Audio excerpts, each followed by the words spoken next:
ಇವಾಗ 1000 ಪದ ಇರ್ಬೋದು ನನ್ನ ಹತ್ರ, ಬಟ್ ಆ 1000 ಪದ ಡೈರೆಕ್ಟರ್ಗೆ ಬೇಡ ಅಂದ್ರೆ ಅದು ಬೇಡ ಅಷ್ಟೇ, end of the day. Rejection ಅನ್ನೋದನ್ನ ಹೆಂಗೆ ಎಕ್ಸೆಪ್ಟ್ ಮಾಡ್ಬೇಕಾಗತ್ತೆ ಆಸ್ ಎ ರೈಟರ್? ಒಂದು ಪೇಷನ್ಸ್ ಮೇಯ್ನ್. ನಿಮಗೆ ಗೊತ್ತಾಗತ್ತೆ ಕೆಲವು ಸೂಕ್ಷ್ಮತೆಗಳು, ಇದು ಏನಕ್ಕೆ ವರ್ಕ್ ಆಗ್ತಿಲ್ಲ, ಇಲ್ಲ ವರ್ಕ್ ಆಗಬೇಕು ಅಂದರೆ ಏನು ಮಾಡಬೇಕು. ಸೊ ಈ ಥರದ್ದನ್ನ ಅದು ಹೋಗ್ತಾನೆ ಕಲಿಸುತ್ತೆ ನಿಮಗೆ, ಆ ಕೆಲಸನೇ ನಿಮಗೆ ಕಲಿಸುತ್ತೆ. ಇವಾಗ ಒಂದು ಲೈನ್ ಹಾಕ್ದಂಗೆ ನಾನು ಆ ಲೈನ್ ಕ್ರಾಸ್ ಮಾಡೋಕ್ಕಲ್ಲ, ಇದೇ ಲೈನಲ್ಲಿ ಇರ್ತೀನಿ ನಾನು, ನಂದೇ ನನಗೆ ಗ್ರೇಟ್ ಅನಿಸ್ತಾ ಇರೋದು. ಲಿರಿಕ್ಸ್ ಬರೆಯೋತಿಗೆ ನಿಮ್ಮ ಥಾಟ್ ಪ್ರಾಸೆಸ್ ಯಾವ ಥರ ಇರುತ್ತೆ? ಒಬ್ಬ ಡೈರೆಕ್ಟರ್ ಒಪ್ಪಲಿಲ್ಲ ಅಂದರೆ it might not go till audience. True. ನಾನು ಆಡಿಯನ್ಸ್ ರೈಟರ್ ಆಗೋದು ಒಬ್ಬ ಡೈರೆಕ್ಟರ್ ರೈಟರ್ ಆದಮೇಲೆ. ಈ ಒಂದು ಗಾದೆ ಇದೆಯಲ್ಲ, ಯುದ್ಧ ಕಾಲದಲ್ಲಿ ಶಸ್ತ್ರಾಭ್ಯಾಸ ಅಂತಾರಲ್ಲ, ಇನ್ನೇನು ನಾಳೆ ಯುದ್ಧ ಅಂದರೆ ಕೂತ್ಕೊಂಡು ನಾನು ವೆಪನ್ಸ್ನ ಡಿಸೈಡ್ ಮಾಡೋದಕ್ಕಾಗಲ್ಲ. ಸೊ ಯಾವತ್ತೋ ಬರೋ ಸಾಂಗು ನಾನು ಇವತ್ತು ರೆಡಿ ಇರಬೇಕು.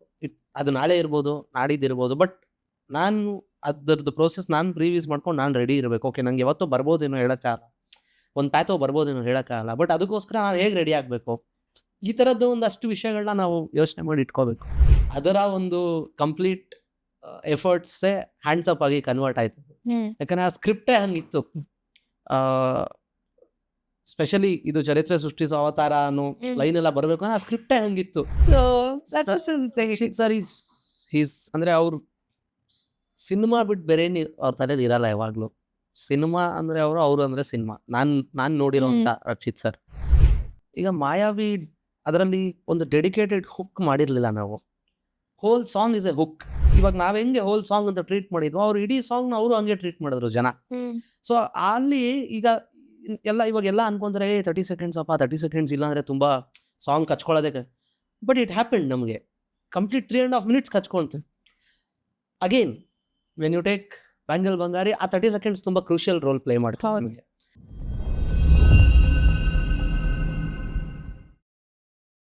ಹಾಯ್, ಹಲೋ, ನಮಸ್ಕಾರ. Welcome to TNIT podcast. ನಮ್ಮ ಜೊತೆ ಇವತ್ತು ನಮ್ಮ ಗೆಸ್ಟ್ ಆಗಿರೋದು ನಾಗಾರ್ಜುನ್ ಶರ್ಮಾ ಅವರು. ಎಷ್ಟೋ ಫೇಮಸ್ ಸಾಂಗ್ಗಳಿಗೆ ಲಿರಿಕ್ಸ್ ಬರೆದಿರೋದು ಇವ್ರು ಬರೆದಿರೋ ಪ್ರತಿಯೊಂದು ಲಿರಿಕ್ಸು ಸೆನ್ಸೇಷನ್ ಅಂತಲೇ ಹೇಳ್ಬೋದು.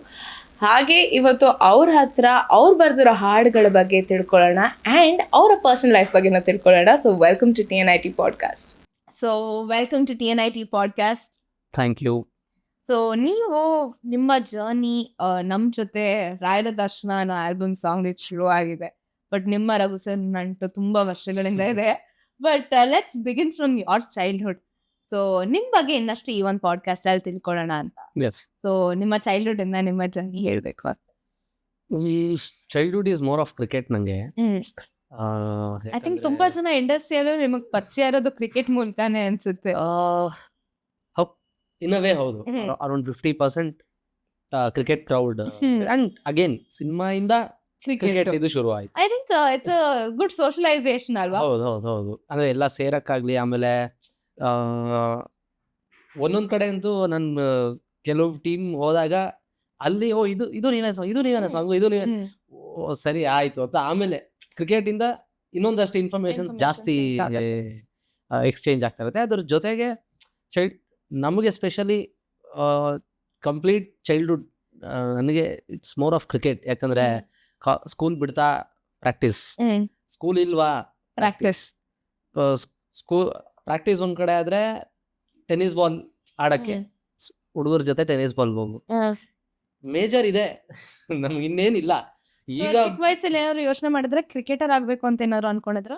ಖಂಡಿತವಾಗೂ ಎಲ್ಲ ಶುರು ಮಾಡೋದು ಹೆಂಗಲ್ವಾ, ಒಂದು ಏನಂತಾರೆ, ತಮ್ಮನ್ನ ತಾವು ಒಂದು ಸ್ಟೇಜಲ್ಲಿ ನೋಡಬೇಕು ಅಂತಲೇ ಶುರು ಮಾಡೋದು. ನಾನು ಡೆಫಿನೆಟ್ಲಿ ಹಾಗೆ ಶುರು ಮಾಡಿದ್ದು. ಅಂದರೆ ಅದೇನು ವರ್ಕ್ ಆಗಿಲ್ಲ ಅಂತಲೂ ನಾನು ಹೇಳಲ್ಲ. ಅಟ್ ದ ಸೇಮ್ ಟೈಮ್ ಏನೋ ಒಂದು ದೊಡ್ಡ ಮಟ್ಟಕ್ಕೆ ನಾವು ಹೋಗ್ಬಿಟ್ವಿ ಅಂತಲೂ ಹೇಳೋಕ್ಕಾಗಲ್ಲ. Played for very good team. ಆಮೇಲೆ ತುಂಬ ಏನಂತಾರೆ ಟೂರ್ನಮೆಂಟ್ ಜೊತೆಗೆ. ಆ್ಯಂಡ್ ಇವಾಗ ಫಾರ್ ಅನ್ ಎಕ್ಸಾಂಪಲ್ ಒಳ್ಳೊಳ್ಳೆ ಕ್ರಿಕೆಟರ್ಸ್ ಜೊತೆ ಆಡೋವಂಥ ಅವಕಾಶಗಳು ಇತ್ತು. ಅದು ಹೆಂಗೋ ಈ ಕಡೆ. ಸೊ ಮ್ಯೂಸಿಕ್ ಹೇಗೆ ಶುರು ಆಯಿತು ಅಥವಾ ಲಿರಿಕ್ಸ್ ಅದು ಹೇಗೆ ಶುರು ಆಯಿತು ಅನ್ನೋಕ್ಕಿಂತ ಅಂದರೆ ಅಂದರೆ ಇದು ಹಿಂಗೆ ಹೋಗ್ಲೇಬೇಕು, ಬರೀಲೇಬೇಕು ಅಂತ ಬಂದಿದ್ದಲ್ಲ. ಅದು ಗೊತ್ತಿಲ್ಲ. ಅದು ಇಟ್ ವಾಸ್ ಲೈಕ್ ಚಿಕ್ಕ ವಯಸ್ಸಿಂದನೂ ಇವಾಗ ಕ್ರಿಕೆಟ್ ಜೊತೆಗೆ ಕನ್ನಡ ಹಾಡು ಅಂದರೆ ತುಂಬ ಇಷ್ಟ. ಎಲ್ಲೋದ್ರೂ ನಮಗೇನಂದರೆ ಕನ್ನಡ ಬೇಕು. ಬೇರೆ ಏನೇ ಇದ್ರೂ ಬೇರೆ ಯಾವುದೇ ಸಾಂಗಲ್ಲಿ ಹಿಟ್ ಆಗಿ ಏನೇ ಓಡ್ತಿದ್ರು ನಮಗೆ ಕನ್ನಡ ಹಾಡುಗಳೇ ಮುಖ್ಯ. ಹೌದು. ಸೊ ಈ ಒಂದು ಆ, ಪ್ರೀತಿ ಅದು ಬರವಣಿಗೆ ಕಡೆಗೆ ಕರ್ಕೊಂಬಂದ. ಅಂದ್ರೆ ಏನೋ ಬರೆಯೋದು ಅಂದ್ರೆ ಸಿ ಇದೇ ನಾನು ಹೋಗಿ 9 years ಬ್ಯಾಕ್ ಯಾರಿಗಾನ ಹೋಗ್ಬಿಟ್ಟು ನಾನು ಹೇಳಿದ್ರೆ ನಾನು ಈ ಥರ ಲಿರಿಸಿಸ್ಟ್ ಆಗ್ತೀನಿ ಅಂದ್ರೆ ಯಾರು ನಂಬ್ತಿದ್ದಿಲ್ಲ. ನಂಬೋದು ಇಲ್ಲ. ಮೇ ಬಿ ಒಂದು ನಕ್ಬಿಟ್ಟು ಆಯ್ತು ಆಗಪ್ಪ ಅಂತಾನು ಹೇಳ್ತಿರೋ ಗೊತ್ತಿಲ್ಲ. ಆ ಥರ ಇದ್ದಿದ್ದು ಒಂದು ಸಿಚುವೇಶನ್ ಅಲ್ಲಿ. ಸೊ ಅದು ಯಾರಿಗೂ ಹೇಳೋ ಅಂಥದ್ದು ಅಲ್ಲ. ಸೊ ಸ್ಟಾರ್ಟೆಡ್ ನನಗೆ ನಾನು ಬರ್ಕೊಳ್ಳೋ ಥರನೇ ಇತ್ತು. ಸೊ ನೀವು ಫಸ್ಟ್ ಬರ್ತು ಯಾರಿಗಾದ್ರೂ ಒಪ್ಸಿದ್ಯಾ ಅವಾಗ? ನನ್ನ ಫ್ರೆಂಡ್ಸ್ ಆಬ್ವಿಯಸ್ಲಿ ನನ್ನ ಜೊತೆ ಕ್ಲೋಸ್ ಫ್ರೆಂಡ್ಸ್ ಯಾರು ಅವ್ರಿಗೆ ನಾನು ಹೇಳ್ತಿದ್ದೆ. ಯಾವಾಗ? ಅಂಡ್ ಅವ್ರ ರಿಯಾಕ್ಷನ್ಸ್ ಯಾವ ತರ ಇತ್ತು? May be around 10th of first PU ಆ ಟೈಮಲ್ಲಿ ನಾನು ಇವತ್ತು ಈ ಥರ ಬರ್ದೆ, ಇವತ್ತು ಹಿಂಗೆ ಈ ಥರದ್ದೇನೋ ಬರ್ದಿದ್ದೀನಿ, ಅಂದರೆ ಈ ಥರ ಜಾನರ್ ಬರ್ದಿದ್ದೀನಿ. ಅಂದರೆ ಆಬ್ವಿಯಸ್ಲಿ ಫ್ರೆಂಡ್ಸ್ ಈ ಸೂಪರ್ ಮಗ ಅಂತ ಹೇಳೋರು. ಬಟ್ ಗೊತ್ತಿಲ್ಲ ಅವ್ರು ಒಳಗೆ ಡೈಲಿ ಬಂದು ಏನೋ ಒಂದು ಹೇಳ್ತಾ ಇರ್ತಾನೆ ಅಂತ ಇತ್ತು ನಂಗೆ ಗೊತ್ತಿಲ್ಲ. ಬಟ್ ಪಾಪ ಎಲ್ಲರೂ ಸಪೋರ್ಟಿವ್ ಆಗಿ ಹೇಳೋರು, ಇಲ್ಲ ಸೂಪರ್ ಆಗಿದೆ ನೀನು ಈ ಥರನೂ ಬರೀಬೇಕಾರೆ ಅಂತೆಲ್ಲ ಹೇಳೋರು. ಬಟ್ ಅಗೇನ್ ಅದು ಇಲ್ಲಿಗೆ ಬಂದು ನಿಲ್ಲುತ್ತೆ ಅನ್ನೋ ಡ್ರೀಮ್ ಇದೆಯಲ್ಲ, ಅದನ್ನ ಅನ್ಕೊಳಕ್ಕೂ ಆಗಲ್ಲ. ಒಂದು ಸಾಂಗ್ ಒಂದು ಚಾನ್ಸ್ ಸಿಗ್ಬೇಕು ಅನ್ನೋ ಡ್ರೀಮ್ ನಾವು ಅನ್ಕೋಬಹುದು, ಇಟ್ಸ್ ವೆರಿ ಮಚ್ ಪಾಸಿಬಲ್ ಅಂತ ಹೇಳ್ಬೋದು. ಬಟ್ ಅದ್ರ ಮೇಲೆ it's not in our hands. So ಪ್ರತಿಯೊಬ್ಬರಿಗೂ ಮ್ಯಾಟರ್ ಆಗೋದು ಆ ಫಸ್ಟ್ ಇಂಪ್ರೆಷನ್. ಹೌದು ಹೌದು. ಸೊ ನಿಮ್ಮ ಫಸ್ಟ್ ಲಿರಿಕ್ಸ್ ಜನರಿಗೆ ತಲುಪೋದಕ್ಕೆ ಅಂತ ಆದಾಗ ತುಂಬಾ ಹಿಂದ್ಗಡೆ ನಡೆದಿರುತ್ತೆ. ಹೌದು ಒಂದು ಚೇಂಜಸ್ ಆಗಿರ್ಬೋದು, ಇನ್ನೊಂದು ಮತ್ತೊಂದು ಒಂದು ಕ್ಯೂರಿಯಾಸಿಟಿ ಇರುತ್ತೆ. As an actor is well, ನಾವು ಆಕ್ಟಿಂಗ್ ಅಥವಾ ಒಂದು ಫಿಲ್ಮ್ ಅಂತ ಸೈನ್ ಮಾಡಿದಾಗ ಅದು ಜನರಿಗೆ ತಲುಪತ್ತಾ ಇಲ್ವಾ ಹೌದು ಅಥವಾ ರಿಲೀಸ್ ಆಗುತ್ತಾ ಅನ್ನೋದು ಒಂದು ಪ್ರಶ್ನೆ ಬಂದೇ ಬರುತ್ತೆ. ಸೊ ಆ ಒಂದು ಜರ್ನಿ ಹೇಗಿತ್ತು? ಆಕ್ಚುಲಿ ಫಸ್ಟ್ ಸಾಂಗ್ ಅಲ್ಲೇ ನನಗೆ ಇನ್ನ ಕ್ಲಿಯರ್ ಕಟ್ ಆಗಿ ಜ್ಞಾಪಕ ಇದೆ. ಅಗೇನ್ ಆಪರೇಷನ್ ಅಲ್ಬೇಲಮ್ಮಲ್ಲಿ ಶುರು ಮಾಡಿ 2017 ಸುನಿ ಸರ್ ಜೊತೆ. ಬಟ್ ನಿಮಗೆ ಸುನಿಲ್ ಸಿಂಪಲ್ ಸುನಿ ಸರ್ ಮತ್ತೆ ನೀವು ಹೇಗ್ ಪರಿಚಯ ಆದ್ರಿ? ಅದು ನನ್ನ ಫ್ರೆಂಡ್ ಮುಖಾಂತರ.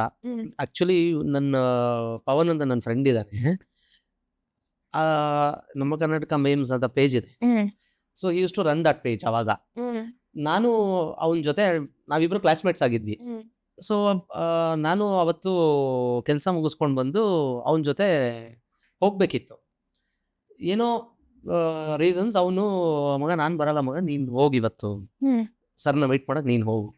ಫುಲ್ ಜೋಶಲ್ಲಿ ಒಂದೇ ಸಿಂಪಲ್ ಆಗಿ ಒಂದು ಸ್ಟೋರಿ ಆಗಿದೆ ಸರ್ದು, ಬಹುಪರಾಗ ಆಗಿದೆ, ಮೀಟ್ ಮಾಡಕ್ಕೆ ಒಂಥರ ಖುಷಿ. ಸರಿ ಆಯ್ತು ಅಂತ ಸರ್ ಆಫೀಸ್ಗೆ ಹೋದೆ. ಅವರು ಈ ಪ್ರಮೋಷನ್ ರಿಲೇಟೆಡ್ ಐಡಿಯಾಸ್ ಕೆಲವೊಂದೆಲ್ಲ ಸುಮ್ಮನೆ ಡಿಸ್ಕಸ್ ಮಾಡಕ್ಕೆ ವಿ ಡಿಸ್ಕಸ್ಡ್. ಆಗ ಹಂಗೆ ಮಾತಾಡ್ತಾ ಸರ್ ಬೇರೆ ಏನಾದ್ರು ನಿಮ್ಗೆ ಇಂಟ್ರೆಸ್ಟ್, ಆ ಥರ ಜನರಿಕ್ ಟಾಪಿಕ್ಸ್ ಓಪನ್ ಆಗುತ್ತೆ. ಇವಾಗ ಹೇಳೋದಾ ಬೇಡವಾ, ಹೇಳಿದ್ರೆ ಹೆಂಗಿರ್ಬೋದು ರಿಯಾಕ್ಷನ್. ಸರಿ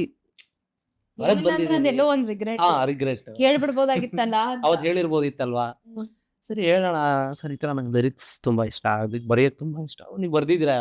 ಇಲ್ಲ ಸರ್, ಒಂದಷ್ಟು ನನಗೆ ನಾನು ಬರ್ಕೊಳ್ತಾ ಇರೋದುಂಟು, ನಾನು ಒಂದಷ್ಟು ಟ್ರೈಗಳು ಮಾಡ್ತಾ ಇದ್ದೀನಿ. ಹೌದಾ ಸರಿ, ಹಂಗಾರೆ ಆನ್ಗೋಯಿಂಗ್ ಆಪರೇಷನ್ ಅಲ್ಮೇಲಂತೂ ಸಾಂಗ್ಸ್ ಇಲ್ಲ, ಇರೋದೇ 2. ಅದರಲ್ಲಿ ಒಂದು ನಾನೇ ಬರಿತಾ ಇದೀನಿ, ಇನ್ನೊಂದು ಆಲ್ರೆಡಿ ರೆಡಿ ಆಗ್ಬಿಟ್ಟಿದೆ. ನಾನು ಸರಿ ಸರ್ ಆಯ್ತು, ನೀವು ಇವಾಗ ಹೆಂಗಿದ್ರು ಸರ್ ಪರಿಚಯ ಆಗಿದ್ದಾರೆ, ಮೇ ಬಿ ಮುಂದೊಂದು ದಿನ ಸಿಗ್ಬೋದೇನೋ ಅನ್ನೋ ಥರ ಇತ್ತು. ಬಟ್ ನಾವೆಲ್ಲ ಡಿಸ್ಕಸ್ ಮಾಡಿದ್ರಲ್ಲಿ ಸರ್ ನನಗೆ ಒಂದು ಒನ್ಲೈನರ್ ಥರ ಸ್ಟೋರಿನೂ ಹೇಳಿದ್ರು. ನಾನು ಏನು ಮಾಡಿದೆ, ಅದನ್ನ ಇಟ್ಕೊಂಡು ವಾಪಸ್ ಮನೆಗೆ ಬಂದಮೇಲೆ ಅವ್ರಿಗೆ ಒಂದು ಐಡಿಯಾ, ಸರ್ ನೀವು ಹೇಳಿದ್ದಿಂದ ನನಗೆ ಈ ಥರ ಒಂದು ಏನೋ ಇನ್ಸ್ಪಿರೇಷನ್ ಬಂದು ಈ ಲೈನ್ಸ್ನ ನಾನು ಬರ್ದೀನಿ ಸರ್, ಅಂದರೆ ಗೊತ್ತಿಲ್ಲ ನೀವು ಇಟ್ಕೊತಿರೋ ಇಲ್ವೋ ಅಂತ, ಬಟ್ ನಿಮಗೆ ಕಳಿಸ್ತಾ ಇದ್ದೀನಿ. ಅದು ಅವ್ರಿಗೆ ಇಷ್ಟ ಆಯಿತು. ಆಮೇಲೆ ಸರ್ ಇದ್ಕೊಂಡು ಸರಿ ನಾಗಾರ್ಜುನ್ ಒಂದು ಕೆಲಸ ಮಾಡೋಣ, ನಾನೊಂದು ಸಾಂಗ್ ಏನು ಬರೆಯೋದಿತ್ತಲ್ಲ ಅದು ನೀವೇ ಬರೀರಿ, ನೋಡೋಣ ಹೆಂಗೆ ಬರುತ್ತೆ, ಒಂದು ಹೊಸ ಪರ್ಸ್ಪೆಕ್ಟಿವ್ ಏನಾದ್ರು ಬರ್ಬೋದೇನೋ ಫಿಲ್ಮ್ ಮೇಲೆ. ಸರಿ ಆಯಿತು ಅಂತ ನಾನು ಬರೆಯೋಕ್ಕೆ ಶುರು ಮಾಡಿದೆ. ಬಟ್ ಆ ಸಾಂಗ್ ಇಲ್ಲ ಫಿಲ್ಮಲ್ಲಿ, ಆ ಸಾಂಗ್ನ ತೆಗೆದ್ಬಿಟ್ರು. ನಾನು ಅದು ಆಗುತ್ತೆ ಅಂತ ಇದ್ನ ಅದು ತೆಗೆದ್ಬಿಟ್ಟು ಇನ್ನೊಂದು ಸಾಂಗ್ ಇದೆ, ಅದನ್ನ ಅಂದರೆ ರಿಪ್ಲೇಸ್ಮೆಂಟ್, ಈ ಸಾಂಗಿಗೆ ರಿಪ್ಲೇಸ್ಮೆಂಟ್ ಅದು ಕೊಡ್ತೀನಿ ಅಂತ ಹೇಳಿ ಅವಾಗ ತಿಳಿ ಸಂಜೆ ಇರೋ ಟ್ಯೂನು ಕಂಪೋಸ್ ಆಗಿ ಜುಡಾ ಸ್ಯಾಂಡಿ ಸರ್ ಕಣ್ಸಿದ್ರು. ಅಲ್ಲಿ ಹಿಂದೆ ಇರೋ ಸಾಂಗು ಈ ಥರ ರೆಡಿ ಆಯಿತು. ಸೊ ನಿಮ್ಮ ಜರ್ನಿಯ ಸ್ಟಾರ್ಟಿಂಗ್ ಇದೇ ಆಗಿತ್ತು. ಸೊ ಜನರ ರಿಯಾಕ್ಷನ್ ಹೇಗಿತ್ತು? ಆಗಷ್ಟೇ ಐ ಥಿಂಕ್ ಈ 2015-16 ಇಂದ ಸ್ವಲ್ಪ ಈ ಯೂಟ್ಯೂಬ್ ಎಲ್ಲ ಜಾಸ್ತಿ ಅಂದ್ರೆ ಏನಂತಾರೆ ಪ್ರಿಡಾಮಿನೆಂಟ್ ಆಗಿ ಬಂದಿದ್ದು ಈ ಸೋಷಿಯಲ್ ಮೀಡಿಯಾ ಅನ್ನೋದು. ಆಗ ರಿಲೀಸ್ ಆಗಿದ್ದು I think it was trending one and ಅವಾಗ ಜೆನ್ಯೂನ್ ಆಗಿ 1 million ಅವಾಗ ಇನ್ನ ಈ ಹೌದು, ಪಬ್ಲಿಸೈಸ್ ಮಾಡೋದಕ್ಕೆ ಅಷ್ಟೊಂದು ಆಪ್ಷನ್ಸ್ ಇರ್ಲಿಲ್ಲ. ಪೇಡ್ ಪ್ರಮೋಷನ್ ಹೌದೌದು ಏನು So, organically. Organic 1 million cross ಆಯ್ತು. ಸೊ ಇಟ್ ವಾಸ್ ಲೈಕ್ ಅಂದ್ರೆ ಗೊತ್ತಾಗ್ತಿತ್ತು ನನಗೆ ಈ ಸಾಂಗ್ ಹೋಗ್ತಾ ಇದೆ ಪ್ಲೇಸಸ್ಗೆ ಅನ್ನೋದು ನನಗೆ ಜನರಿಗೆ ಗೊತ್ತಾಗ್ತಿತ್ತು. ಅಂಡ್ ದ ಥಿಂಗ್ ಇಸ್ ಇವಾಗ ಸಾಂಗ್ ಇಸ್ ದ ಐಡೆಂಟಿಟಿ ಯಾರಿಗೇ ಆಗ್ಲಿ, ಒಬ್ಬ ರೈಟರ್ಗಾಗ್ಲಿ ಡೈಲಾಗ್ ರೈಟರ್ಗಾಗ್ಲಿ, ಸ್ಕ್ರಿಪ್ಟ್ ಅಂದ್ರೆ ಆ ಫಿಲ್ಮ್ ಸ್ಕ್ರಿಪ್ಟ್ ಇಸ್ ಐಡೆಂಟಿಟಿ. ಅದು ಹಿಟ್ ಆದ್ರೆ ಒಂದು ಐಡೆಂಟಿಟಿ ಕ್ರಿಯೇಟ್ ಆಗೋದು. ಕೂಡ ಸೊ ಫಸ್ಟ್ ಸಾಂಗ್ಗೆ ಯಾವತ್ತು ನಾನು ಜಾಸ್ತಿ ಯಾಕಂದ್ರೆ ಸಾಂಗಿಂದ ನಾವು ನಮ್ಮಿಂದ ಸಾಂಗ್ ಅಲ್ಲ ಇವತ್ತು. ಸೊ ನನಗೆ ಅದಾಗ್ತಿದ್ದ ದೊಡ್ಡ ಖುಷಿ ಆಯ್ತು. ಅಂದ್ರೆ ಹೆಸರು ಹೇಳಲಿಲ್ಲ ಅಂದ್ರೆ ಪರವಾಗಿಲ್ಲ, ಸಾಂಗ್ ಹೆಸರು ಹೇಳ್ತಾರ ನಾನ್ ಗೆದ್ದಂಗೆ ಅದು ಸಾಂಗ್ ಗೆದ್ರೆ. ಸೊ ನನಗೆ ಅದು ಗೊತ್ತಾಗ್ತಿತ್ತು. ಅಗೇನ್ ಫಿಲ್ಮ್ ಕೂಡ ಹಿಟ್ ಆಯ್ತು, ಆಪರೇಷನ್ ಅಲ್ಮೇಲಮ್ಮ. ಸೊ ಅಲ್ಲಿಂದ ಇಟ್ಸ್ ಲೈಕ್ ಅಂದ್ರೆ ಕ್ವಾಲಿಟಿ ತಕ್ಷಣ ದೊಡ್ಡ ವಿಕ್ಟ್ರಿ ಬೇಕು, ಇಲ್ಲ ಏನೋ ಇದಕ್ಕೆ ಹೋಗ್ಬಿಡ್ಬೇಕು ಅಂತೆಲ್ಲ ನನಗಿರ್ಲಿಲ್ಲ. ಇವಾಗ ಒಂದು ಚಾನ್ಸ್ ಇದೆ, ಈ ಚಾನ್ಸ್ನ ನೆಕ್ಸ್ಟ್ ಡಬಲ್ ಮಾಡೋದು ಹೆಂಗೆ, ಆ ಡಬಲ್ನ 4 ಮಾಡೋದು ಹೆಂಗೆ, 4ನ 40 ಮಾಡೋದು ಹೆಂಗೆ ಅಂತ ನಾವು ಯೋಚನೆ ಮಾಡೋ ಥರ ನನ್ನ ಒಂದು ಥಾಟ್ ಪ್ರೊಸೆಸ್ ಇತ್ತು. ಸೊ ಇದಾದ್ಮೇಲೆ ನಿಮ್ಮ ನೆಕ್ಸ್ಟ್ ಪ್ರಾಸೆಸ್, ಆ ಒಂದು ಟೈಮ್ ಗ್ಯಾಪು, ಬೇರೆದೊಂದಷ್ಟು ಬರೆಯೋತಿಗೆ ನಿಮ್ಗೇನ್ ಅನ್ಸುತ್ತೆ ಆಸ್ಪೈರಿಂಗ್ ರೈಟರ್ಸು ಏನೆಲ್ಲ ತಲೆಯಲ್ಲಿ ಇಟ್ಕೋಬೇಕಾಗುತ್ತೆ? ಒಂದು ಪೇಷನ್ಸ್ ಮೇನ್. ಇನ್ನೊಂದು ನಾವು ಹೇಳಕ್ ಹೊರಟಿರೋದು ಇನ್ನೊಬ್ರ ಕಥೆನ, ಅಂದ್ರೆ ಒಬ್ಬ ಡೈರೆಕ್ಟರ್ ಕಥೆನ ನಾವು ಹೇಳ್ತಾ ಇರೋದು. ಸೊ ನಮ್ಮ ಹತ್ರ ಏನೇ ಇವಾಗ 1000 ಪದ ಇರ್ಬೋದು ನನ್ನ ಹತ್ರ, ಬಟ್ ಆ 1000 ಪದ ಡೈರೆಕ್ಟರ್ಗೆ ಬೇಡ ಅಂದ್ರೆ ಅದು ಬೇಡ ಅಷ್ಟೇ, ಎಂಡ್ ಆಫ್ ದ ಡೇ. ಅವ್ರ ಕತೆಗೆ ನಾವೇನು ಬರೀಬೇಕು ಅದನ್ನ ಬರೆಯೋದನ್ನ ಫಸ್ಟ್ ನಾವು ಅಭ್ಯಾಸ ಅಂತ ಹೇಳಕ್ಕಾಗಲ್ಲ, ಯಾಕಂದ್ರೆ ಇದು ಅಭ್ಯಾಸದಿಂದ ಬರುವಂಥದ್ದಲ್ಲ, ಇದು ಇಟ್ ಕಮ್ಸ್ ಫ್ರಮ್ ಯು. ಹೌದು. ಸೊ ಆ ಕತೆ ನನ್ನ ಕತೆ ಆಗೋ ಥರ ನಾನು ಕೂರ್ಬೇಕು any day for any song. ಅಲ್ಲಿಂದ ನಾವು ಕೂತ್ರೇನೆ ಏನೋ ಒಂದು ಕ್ರಿಯೇಟ್ ಆಗುತ್ತೆ. ಇಲ್ಲ ಅಂದ್ರೆ ನಾನು ಜಸ್ಟ್ ಇವಾಗ ಒಂದು ಲೈನ್ ಹಾಕ್ದಂಗೆ ನಾನು ಆ ಲೈನ್ ಕ್ರಾಸ್ ಮಾಡೋಕ್ಕಲ್ಲ, ಇದೇ ಲೈನಲ್ಲಿ ಇರ್ತೀನಿ ನಾನು. ನಂದೇ ನನಗೆ ಗ್ರೇಟ್ ಅನಿಸ್ತಾ ಇರುತ್ತೆ ನಾನು ಕೂತಿದ್ದ ಜಾಗದಲ್ಲಿ. ರಿಜೆಕ್ಷನ್ ಅನ್ನೋದನ್ನ ಹೆಂಗೆ ಎಕ್ಸೆಪ್ಟ್ ಮಾಡ್ಬೇಕಾಗತ್ತೆ as a writer? Rejection is always, ಈಗ see it's a second chance to better your work. ಒಂದು ಇನ್ನೊಂದು ಸುಮ್ಮನೆ ನಿಮಗೆ ಗೊತ್ತಾಗುತ್ತೆ ಅಂದ್ರೆ ಏನಕ್ಕೆ ಈ ರಿಜೆಕ್ಷನ್ ಆಗ್ತಿದೆ, ವ್ಯಾಲಿಡೇಟ್ ಮಾಡ್ತಾ ಇದ್ದಾರಾ ಇಲ್ವಾ, ಇದು ಆ ಸೂಕ್ಷ್ಮತೆಗಳು ಗೊತ್ತಾಗುತ್ತೆ ಹೋಗ್ತಾ ಹೋಗ್ತಾ ಹೋಗ್ತಾ. ನೀವೇನೇ ತಗೊಂಡ್ರು, beat acting, direction, writing, lyrics, whatever, ನಿಮಗೆ ಗೊತ್ತಾಗುತ್ತೆ ಕೆಲವು ಸೂಕ್ಷ್ಮತೆಗಳು, ಇದು ಏನಕ್ಕೆ ವರ್ಕ್ ಆಗ್ತಿಲ್ಲ, ಇಲ್ಲ ವರ್ಕ್ ಆಗಬೇಕು ಅಂದರೆ ಏನು ಮಾಡಬೇಕು. ಸೊ ಈ ಥರದ್ದನ್ನ ಅದು ಹೋಗ್ತಾ ಹೋಗ್ತಾನೆ ಕಲಿಸುತ್ತೆ ನಿಮಗೆ, ಆ ಕೆಲಸನೇ ನಿಮಗೆ ಕಲಿಸುತ್ತೆ. ಅದನ್ನು ಅರ್ಥ ಮಾಡ್ಕೊಳ್ಳಿಲ್ಲ ಅಂದರೆ maybe we have to be ಬಹುಶಃ ನಾವು ಇನ್ನೂ ಜಾಸ್ತಿ ಅಂದರೆ ಫೋಕಸ್ ಆಗಿರ್ಬೇಕು ಮೈನ್ಲಿ. ನಾನು ಅದನ್ನ ಪಿಕ್ ಮಾಡ್ತಾ ಇಲ್ಲ ಅಂದರೆ may be I am not suitable for this. ಅವಾಗ ನಾನು ಅಂದ್ರೆ ಹಾಫ್ ಹಾರ್ಟೆಡ್ ಇಂದ ಇದೀನಿ ಅಂತ ಅನ್ಸಕ್ ಶುರು ಆಗುತ್ತೆ. ಅದು ಗೊತ್ತಾಗಿಲ್ಲ ಅಂದ್ರೆ ಇನ್ನು ಏನು ಹೇಳಕ್ ಅವ್ರಿಗೆ. ಲಿರಿಕ್ಸ್ ಬರೆಯೋತಿಗೆ ನಿಮ್ಮ ಥಾಟ್ ಪ್ರಾಸೆಸ್ ಯಾವ ತರ ಇರುತ್ತೆ? ನಾನು ಮೇನ್ಲಿ ಅವ್ರ ಕಥೆಯಲ್ಲೇ ನನ್ನ ಕಾನ್ಸೆಪ್ಟ್ನ ಹುಡ್ಕಕ್ಕೆ ಶುರು ಮಾಡ್ತೀನಿ ನಾನು ಫಸ್ಟ್. ಯಾಕಂದರೆ ನೀವು ಅಬ್ಸರ್ವ್ ಮಾಡೋದಾದರೆ ಪ್ರೀವಿಯಸ್ ನೀವು ಯಾವುದೇ ಸೋ ಕಾಲ್ಡ್ ಟ್ರಮೆಂಡಸ್ ವರ್ಕ್ ಅಂತ ನಾವೇನು ಕರಿತೀವಿ, ಅವ್ರು ಯಾರು ಕತೆ ಬಿಟ್ಟು ಬರೆಯಲ್ಲ. ಅವರು ಅಂದರೆ ಕತೆ ಒಳಗಡೆ ಇರ್ತಾರೆ, ಅವನೇ ನಿಜವಾದ ಬರಹಗಾರ ಅನ್ನೋಕ್ಕಿಂತ. ಯಾಕಂದರೆ ನೀವು ಬೇರೆ ಏನೋ ಬರೆದ್ರೆ ಅದು ಬೇಡ ಯಾರಿಗೂ. ಸೊ ಅವರು ಆ್ಯಕ್ಚುಯಲ್ ಡೈರೆಕ್ಟರ್ಸ್ ರೈಟರ್ಸ್ ಆಗ್ತಾರೆ ಅವರು. ಒಬ್ಬ ಡೈರೆಕ್ಟರ್ ಒಪ್ಪಲಿಲ್ಲ ಅಂದರೆ it might not go till audience. ನಾನು ಆಡಿಯನ್ಸ್ ರೈಟರ್ ಆಗೋದು ಒಬ್ಬ ಡೈರೆಕ್ಟರ್ ರೈಟರ್ ಆದಮೇಲೆ. ಆಗ ಎರಡನ್ನೂ ನಾನು ಕವರ್ ಮಾಡ್ತೀನಿ. ಒಬ್ಬ ಆಡಿಯನ್ಸು ನನಗೆ ಬೇಕು, ಯಾಕಂದರೆ ಅಲ್ಟಿಮೇಟ್ ಏನಂತಾರೆ ಡಿಸಿಷನ್ ಮೇಕರ್ಸ್ ಅವರು ಅಲ್ಟಿಮೇಟ್ ಆಗಿ. ಯಾಕೆ ಇಲ್ಲೂ ಒಪ್ಪಿಸ್ಬೇಕು, ನಾನು ಅಲ್ಲೂ ಒಪ್ಪಿಸ್ಬೇಕು. ನಾನು ಬರೀ ಇಬ್ರು ಸಪ್ರೇಟ್ ಎಂಟಿಟಿ ಥರ ನಾನು ನೋಡೋಕ್ಕಲ್ಲ. ಇವ್ರ ಕಥೆನ ನಾನು ಅವ್ರಿಗೆ ಇಷ್ಟ ಆಗೋ ಥರ ಹೇಳಬೇಕು. ಸೊ ಅದು ನನ್ನ ಯಾವಾಗಲೂ ಥಾಟ್ ಪ್ರೊಸೆಸ್ ನಂಗಿರುತ್ತೆ. ನಾನು ಯಾರೋ ಒಬ್ರಿಗೆ ಮಾಡ್ಬಿಟ್ರೆ ಅಂದರೆ ಇವಾಗ ಬರೀ ಇವ್ರ ಪರ್ಸ್ಪೆಕ್ಟಿವ್ ಇಂದ ಯೋಚನೆ ಮಾಡಿದ್ರೆ ಅವ್ರಿಗೆ ಅನ್ಯಾಯ ಮಾಡೋದು. ಇಲ್ಲ ನನಗೆ ಅವರೇ ಬೇಕು ಅಂದರೆ ಇವ್ರಿಗೆ ಅನ್ಯಾಯ. ಸೊ ಇಬ್ರು ಕೂಡ ಹ್ಯಾಂಡ್ ಇನ್ ಹ್ಯಾಂಡಲ್ಲಿ ಇಟ್ಕೋಬೇಕು ನಾವು. ಬಟ್ ಐ ಥಿಂಕ್ ಇಲ್ಲಿ ಇನ್ನೊಂದು ಮಿಸ್ ಇದೆ. ಒಬ್ರು ಡೈರೆಕ್ಟರ್ ಒಪ್ಪಿದ್ರು ಅದನ್ನ ಮ್ಯೂಸಿಕ್ ಮಾಡೋರ್ಗೂ ಅದು ಸೆಟ್ ಆಗ್ಬೇಕು. ಎಸ್. ಸೊ ಆ ಪ್ರಾಸೆಸ್ ಅಂದ್ರೆ ಡೈರೆಕ್ಟರ್ ಒಂದ್ ಲೈನರ್ ನಿಮಗ್ ಕೊಡ್ಬೋದು, ಒಂದ್ ಲೈನರ್ ನಾವು ಮ್ಯೂಸಿಕ್ ಡೈರೆಕ್ಟರ್ ಕೊಡ್ಬೋದು. ಬಟ್ ಆಕ್ಚುಲಿ ಕಷ್ಟ ಇರೋದು ನಿಮ್ದು. ಬಿಕಾಸ್ ಲಿರಿಕ್ಸ್ ಬರ್ದ್ಬಿಟ್ಟು ಅವ್ರಿಗೂ ಹೌದು, ಆಗ್ಬೇಕು, ಅವ್ರಿಗೂ ಮ್ಯಾಚ್ ಆಗ್ಬೇಕು, ಸಿಂಕ್ ಆಗ್ಬೇಕು. ಹೌದು. Process is a time taking process. So ಇವಾಗ ಒಂದ್ ಸಾಂಗ್ ಮಾಡೋದಕ್ಕೆ ನಿಮ್ಗೆ ಎಷ್ಟು ದಿನ ಟೈಮ್ ತಗೊಳ್ತೀರಾ, ಅಥವಾ ರೈಟ್ ಅಪ್ಗೆ ಎಷ್ಟು ದಿನ ಬೇಕಾಗುತ್ತೆ? ಡಿಪೆಂಡ್ಸ್ ಅದು. ಯಾಕಂದ್ರೆ ರಿಕ್ವೈರ್ಮೆಂಟ್ ಹೇಳಕ್ಕಾಗಲ್ಲ. ಇವಾಗ ಕೆಲವೊಂದು ಸಾಂಗ್ ತುಂಬಾ ಟೈಮ್ ಇರುತ್ತೆ. ನನಗೊಂದು 2 months ಮುಂಚೆನೆ ನನಗೊಂದು ಹೆಡ್ಸಪ್ ಕೊಟ್ಬಿಡ್ತಾರೆ. ಇವಾಗ ನಮ್ಗೆ 2 ತಿಂಗಳು ಟೈಮ್ ಇದೆ, ನೀವು ಆರಾಮಾಗಿ ಯೋಚನೆ ಮಾಡಿ. ಇವಾಗ ಕೆಲವೊಂದ್ಸಲ ಶೂಟಿಂಗ್ ಬೇಗ ಹೋಗ್ಬೇಕಾಗತ್ತೆ, ಅವ್ರು ಒಂದು 5 days ಅಲ್ಲಿ ಶೂಟಿಂಗ್ ಹೋಗ್ಬೇಕಾಗತ್ತೆ. ಸೊ ಆ ಥರ ಚಾಲೆಂಜಸ್ ರೆಡಿ ಆಗ್ಬೇಕು ನಾವು. ಯಾಕಂದ್ರೆ ಕೆಲವೊಂದು ಸಾಂಗ್ ನಿಮ್ಗೆ ಯಾವ ಟೈಮಲ್ಲಿ ಬರೋದು ಹೇಳಕ್ಕಾಗಲ್ಲ. ಐ ಶುಡ್ ಬಿ ರೆಡಿ ಆ ಸಾಂಗಿಗೋಸ್ಕರ. ಅಂದ್ರೆ ಇದೊಂಥರ ಈ ಪ್ರೀವೀಸ್ ಅಂತ ಕರೀತಾರಲ್ಲ, ನಾನು ಪ್ರೀವೀಸ್ ಮಾಡ್ಕೊಂಡು ರೆಡಿ ಇರಬೇಕು.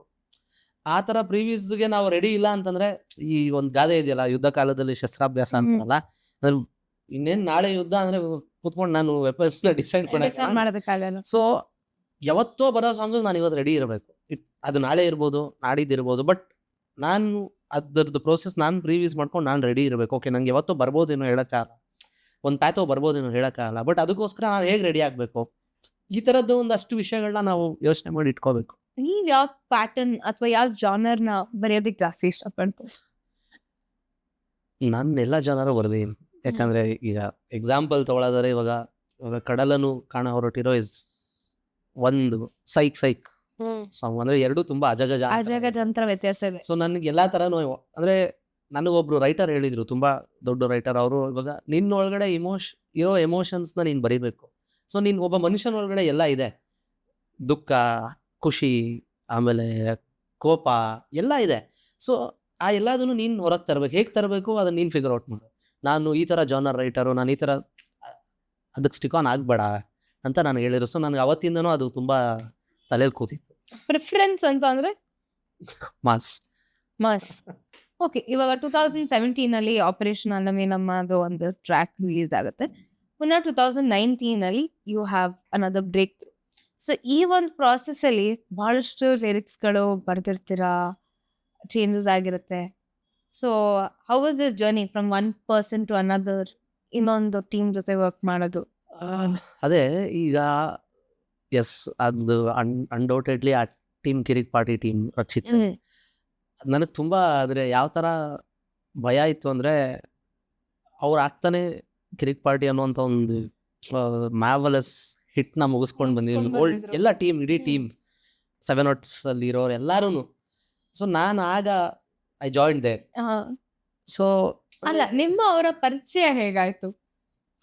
ಒಂದು ಸಾಂಗ್ ಇದೆ, ಆ ಒಂದು ಸಾಂಗ್ ಮುಖಾಂತರ ಆಯಿತು.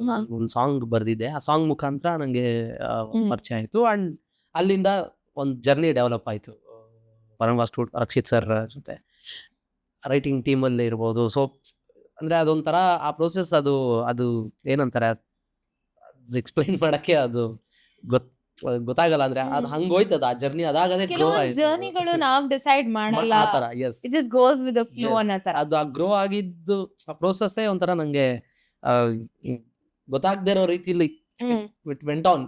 ನಾನು ಕೂಡ ಏನು ಅಂದ್ರೆ ಗೊತ್ತಿಲ್ಲ, ಅಂದ್ರೆ ಏನಂತಾರೆ, ಈ ಕೆಲವೊಂದು ಹೇಳ್ತಾರಲ್ಲ, ಇಟ್ ವಾಸ್ ಡೆಸ್ಟೈನ್ಡ್ ಅಂತೆಲ್ಲ ಹೇಳ್ತಾರಲ್ಲ, ಮೇ ಬಿ ಅದ ಗೊತ್ತಿಲ್ಲ ನಂಗೆ. ಯೂನಿವರ್ಸ್ ಪುಟ್ ಇಟ್ ಟುಗೆದರ್ ಅಂತ ಹೇಳ್ಬೋದು. ಹೋಗ್ತಾ ಇದ್ವಿ ಅಷ್ಟೇ. ಅದರ ಜೊತೆಗೆ ಅಲ್ಲಿ ಕಲ್ತಿರೋಂಥ ತುಂಬ ವಿಷಯಗಳು, ಆ ಅಮ್ನೆ ಶ್ರೀಮನ್ನಾರಾಯಣ ಹೋಲ್ ರೈಟಿಂಗ್ ಜರ್ನಿಲಿ ತುಂಬ ವಿಷಯಗಳು ನಾವು ಕಲ್ತ್ವಿ. ಆ ಬರಿತಾನೆ ಕಲ್ತ್ವಿ. ಅದರ ಒಂದು ಕಂಪ್ಲೀಟ್ ಎಫರ್ಟ್ಸೇ ಹ್ಯಾಂಡ್ಸ್ ಅಪ್ ಆಗಿ ಕನ್ವರ್ಟ್ ಆಯ್ತು. ಯಾಕಂದ್ರೆ ಆ ಸ್ಕ್ರಿಪ್ಟೇ ಹಂಗಿತ್ತು. ಸ್ಪೆಷಲಿ ಇದು ಚರಿತ್ರೆ ಸೃಷ್ಟಿಸೋ ಅವತಾರ ಅನ್ನೋ ಲೈನ್ ಎಲ್ಲ ಬರಬೇಕು ಅಂದ್ರೆ ಆ ಸ್ಕ್ರಿಪ್ಟೇ ಹಂಗಿತ್ತು. ಅದು ನಾನು ಯಾವಾಗಲೂ ಅನ್ಕೊಂತಾ ಇರ್ತೀನಿ, ನಿಜವಾಗ್ಲೂ ಇದು ಏನೋ ಬರಬೇಕಿತ್ತು ಅಂತ ಇದು ಬಂದಿದೆ ಅಷ್ಟೇ ಹೊರತು ನಾನು ಏನೋದು ಫುಲ್ ನನ್ನ ಹತ್ರ ಆ ಥರ ತಲೆ ಹೋಗ್ಬೇಕು. ಅದು ಕೂಡ ತುಂಬಾ ಟ್ರೆಂಡಿಂಗ್ ಬಂತು. ಸೋಶಿಯಲ್ ಮೀಡಿಯಾ ಕ್ಯಾಂಪೇನ್ ಗಳೆಲ್ಲ ಆಯ್ತು, ಹುಕ್ ಸ್ಟೆಪ್ ಅದಕ್ಕೆ ಜೊತೆಗೆ ಬಂತು, ಆ ವಿಜುವಲ್ಸ್ ಹಂಗಿತ್ತು. ಅಂಡ್ ಅದೇನೋ ಹೇಳ್ತಾರಲ್ಲ, ಎಲ್ಲ ಕೂಡ್ ಬಂದ್ರೆ ಹೆಂಗಿರುತ್ತೆ ಅಂತ, ಹಂಗಾಯ್ತದು. So that is hands up. ಅದು ಇವನ್ ಟುಡೇ ನಾನು ಮರೆಯಕ್ಕಾಗಲ್ಲ. ಅಂದ್ರೆ ಹೆಂಗಾಗ್ಬಿಟ್ಟಿತ್ತು ಅಂದ್ರೆ, wherever I go hands up. ದಿನ ಅಂದ್ರೆ ಆ ಕಂಪ್ಲೀಟ್ ನಂಗೆ ಈಗಲೂ December 12th ಅನ್ಸುತ್ತೆ ಸಾಂಗ್ ರಿಲೀಸ್ ಆಗಿದ್ದು. December 12th ಇಂದ ಆಲ್ಮೋಸ್ಟ್ ಒಂದು ಈಗ್ಲೂನು I hear hands up. So Rakshit Shetty ಅವ್ರ ಜೊತೆ ವರ್ಕ್ ಮಾಡ್ತೀವಿ ಆಸ್ ಎ ಲಿರಿಸಿಸ್ಟ್, ನಿಮ್ಮ ಎಕ್ಸ್ಪೀರಿಯನ್ಸ್ ಹೇಗಿತ್ತು? Again there's a lot of difference. ಒಬ್ರೊಬ್ರು ಡೈರೆಕ್ಟರ್ದು ಅವ್ರದೇ ಒಂದು, ಹೌದು ಇವಾಗ Suni sir has his own is calm, ಹೌದು ಸಿಂಪಲ್ ಆಗಿ ಒಂದು ಲವ್ ಸ್ಟೋರಿ ಅಲ್ಲ. ಸಿಂಪಲ್ ಸುನಿ ಅಂದ್ರೆ ತುಂಬಾ ಸಿಂಪಲ್, ತುಂಬಾ ಹೌದು ಕಾಮು, ಜೋಯಲ್, ಯಾವಾಗ ಕಾಮಿಡಿ ಮಾಡ್ತಾರೆ ಅನ್ನೋದೇ ಗೊತ್ತಾಗಲ್ಲ. ಸೊ ರಕ್ಷಿತ್ ಸರ್ ಈಸ್ ಅಂದ್ರೆ ಅವ್ರು ಸಿನಿಮಾ ಬಿಟ್ಟು ಬೇರೆ ಅವ್ರ ತಲೆಯಲ್ಲಿ ಇರಲ್ಲ ಯಾವಾಗ್ಲೂ. ಸಿನಿಮಾ ಅಂದ್ರೆ ಅವರು ಅಂದ್ರೆ ಸಿನಿಮಾ. ನಾನ್ ನೋಡಿರೋಂಥ ರಕ್ಷಿತ್ ಸರ್. ಯಾಕಂದ್ರೆ ನಾನು ಅವ್ರು ಬೇರೆ ಮಾತಾಡೋದೇ ನಾನು ನೋಡಿಲ್ಲ. ಮಾತಾಡೋರು ತುಂಬಾ ಮಿನಿಮಲ್. ಇವಾಗ ನಾವು ಸಾಂಗ್ ಬಗ್ಗೆ ಸಾಂಗ್ ಡಿಸ್ಕಷನ್ ಶುರು ಮಾಡಿದೀವಿ ಅನ್ಕಿ, ನಾನು ಒಂದೊಂದ್ಸಲ 3:30-4 ಗಂಟೆಗೆಲ್ಲ ಸರ್ ಈ ತರ ಏನಾದ್ರು ಮಾಡೋದು ಕಳಿಸಿದಾಗ ಅವ್ರು ಅದಕ್ಕೆ ಟಕ್ಕಂತ ರಿಪ್ಲೈ ಮಾಡಿ ಹಿಂಗ್ ಮಾಡೋಣ ನಾವು. ಸೊ ಅವ್ರು ಇವಾಗ ನಾನು ಎಷ್ಟು ಒಬ್ಬ ಬರೆಯೋನು ಎಷ್ಟು ಯೋಚನೆ ಮಾಡ್ತಿರ್ತಾನೋ, ಈಕ್ವಲಿ ಅವರು ಅಷ್ಟೇ ಯೋಚನೆ ಅಷ್ಟೇ ಮಾಡ್ತಾರೆ ಆ ಯೋಚ್ನೆ ಸಾಂಗ್ ಬಗ್ಗೆ. ಏನ್ ಮಾಡ್ತಿರ್ತಾರೆ. ಮಾಡ್ಬೋದು ಈ ಸಾಂಗ್ ಬಗ್ಗೆ, ನಾನು ಇನ್ನೇನ್ ಇನ್ಪುಟ್ಸ್ ಕೊಡ್ಬೋದು ನಾಗಾರ್ಜುನ್ಗೆ. ಸೊ ಈ ತರದ್ದು ತುಂಬಾ ಅಂದ್ರೆ ಅವ್ರು ಏನಿಲ್ಲ, ಅವ್ರ ಸಿನಿಮಾನೇ ಅವರು ನನ್ನ ಕೇಳಿದ್ರೆ. ನಿಮಗೆ ಆಸ್ ಅನ್ ಇನ್ಸ್ಪಿರೇಷನ್ ಯಾರು? ಇವಾಗ ಒಂದು ಲಿರಿಸಿಸ್ಟ್ಗೆ ನಾನು ಇವ್ರನ್ನ ನೋಡಿ ಅಂದ್ರೆ ಇನ್ನೊಬ್ರು ಹಾ ಯಾರು ಆ ತರ ಹಾ ನೀವೊಬ್ರನ್ನ ಐಡಿಯಲೈಸ್ ಆಗಿ ಅಥವಾ ಒಂದು ನಾನು ಎಲ್ಲಾರು ಇವಾಗ ಒಂದು 8th ಇಂದ ಅನ್ಸುತ್ತೆ. ಇವಾಗ ಈ ಫಾರ್ ಅನ್ ಎಕ್ಸಾಂಪಲ್ ಒಂದು 7th ಇಂದ ಒಂದು ಸ್ವಲ್ಪ ಆ ಲಿರಿಕ್ಸ್ ಅನ್ನೋ ಒಂದು ಇದು ಅಂದ್ರೆ ಗೊತ್ತಾಗಕ್ಕೆ ಶುರು ಆಗುತ್ತೆ. ಓಕೆ, ಏನೋ ಈ ತರ ಒಂದು ಲೈನ್ ಇದೆ, ಇದು ಬರ್ದಿದ್ದಾರೆ. ಅಲ್ಲಿಂದಾನು ಇಟ್ ವಾಸ್ ಲೈಕ್ ಇವಾಗ ನಾಗೇಂದ್ರ ಪ್ರಸಾದ್ ಸರ್ ಲಿರಿಕ್ಸ್ ನಾವು ಟೀನೇಜ್ ಅಲ್ಲಿ ಇದ್ದಾಗ ಸರ್ ಒಂದು ಸ್ವಲ್ಪ ಕಾಲೇಜ್ ದಾಟದ್ಮೇಲೆ ಯೋಗರಾಜ್ ಭಟ್ ಸರ್ ಲಿರಿಕ್ಸ್ ಕೇಳಿದೀವಿ, ಜೊತೆಗೆ ಜಯಂತ್ ಕಾಯ್ಕಿಣಿ ಸರ್ದು ಕೇಳಿದೀವಿ, ಅಂಡ್ ಕವಿರಾಜ್ ಸರ್ದು ಕೇಳಿದ್ವಿ. ಸೊ ಇವರೆಲ್ಲಾರ್ದು ಅಂದ್ರೆ it was like collective shape up ನಾವೆಲ್ಲ ಆಗಿರೋದು. ಯಾಕಂದ್ರೆ ಕಾಲೇಜ್ ನಾನು ಡಿಗ್ರಿ ಆರ್ PU ಆ ಟೈಮಲ್ಲಿ Kannada music was very different. ನಾನು 6th ಅಲ್ಲಿ ಇರ್ಬೇಕಾದ್ರೆ Kannada music was very different. And ಅದಕ್ಕೆ ಮುಂಚೆ ಕಲ್ಯಾಣ್ ಸರ್ದು ಒಂದು ದೊಡ್ಡ ಜರ್ನಿ ಇತ್ತು. ಅಮೃತ ವರ್ಷಿಣಿ ಎಲ್ಲ ಇರ್ಬೋದು, ಅದೆಲ್ಲ ನಮಗೆ ಆಕ್ಚುಲಿ ಆಲ್ಮೋಸ್ಟ್ ಒಂದಷ್ಟು ಬುದ್ಧಿ ಬಂದಾದ್ಮೇಲೆ ಆ ಲಿರಿಕ್ಸ್ ಕಿಕ್ ಏನು ಅಂತ ಗೊತ್ತಾಗಕ್ಕೆ ಶುರು ಆಯ್ತು. ಯಾಕಂದ್ರೆ ನಾವು ಚಿಕ್ಕವ್ರು ಇರ್ಬೇಕಾದ್ರೆ ನಮ್ಗೆ ಅದು ಆಬ್ವಿಯಸ್ಲಿ ಗೊತ್ತಾಗ್ತಾ ಇರ್ಲಿಲ್ವಾಗ ನಮ್ಗೆ ಏನ್ ಅದ್ರ ಹಿಂದಿನ ಫಿಲ್ಮ್ಸ್ ಎಲ್ಲ ನಮ್ಗೆ ಆಕ್ಸೆಸ್ ಇರಲಿಲ್ಲ ನೋಡೋಕ್ಕಾಗ್ಲಿ ಇನ್ನೊಂದಕ್ಕಾಗ್ಲಿ. ಸೊ ಹೋಗ್ತಾ ಈ ತರ ಇದೆ. ಅಂಡ್ ಅಗೇನ್ ಗೋಯಿಂಗ್ ಬ್ಯಾಕ್ ಅಣ್ಣೋರ್ ಫಿಲಮ್ ಲಿರಿಕ್ಸ್ ಎಲ್ಲ ಉದಯ್ ಶಂಕರ್ ಸರ್ ಬರೀತಾ ಇದ್ದಿಲ್ಲ. ಸೊ ಇದೆಲ್ಲ ನಮಗೆ ಆಲ್ಮೋಸ್ಟ್ ಒಂದು ಡಿಗ್ರಿ ಮುಗಿದ ಮೇಲೆ ಅದ್ರದ್ದು ಈ ತರ ಒಂದು ಕ್ಲಾಸ್ ಎರಾ ಒಂದಿದೆ mixed up with today's modern era of writing. So ಇದೆಲ್ಲ ಸೇರಿ ಐ ಥಿಂಕ್ ಅದು ನನ್ನನ್ನ ಸ್ಪೆಷಲಿ ಶೇಪ್ ಅಪ್ ಮಾಡಿದೆ ಅಂತ. ಏನೋ ಒಂದ್ ಕಡೆ ಪ್ರತಿ ಒಂದು ಜನರೇಷನ್ ಅಥವಾ ಎರಾ ಜೊತೆ ಮ್ಯೂಸಿಕ್, ಲಿರಿಕ್ಸ್, ಎಕ್ಸ್ಪೆಕ್ಟೇಷನ್ಸ್ ಪ್ರತಿಯೊಂದು ಚೇಂಜ್ ಆಗುತ್ತೆ.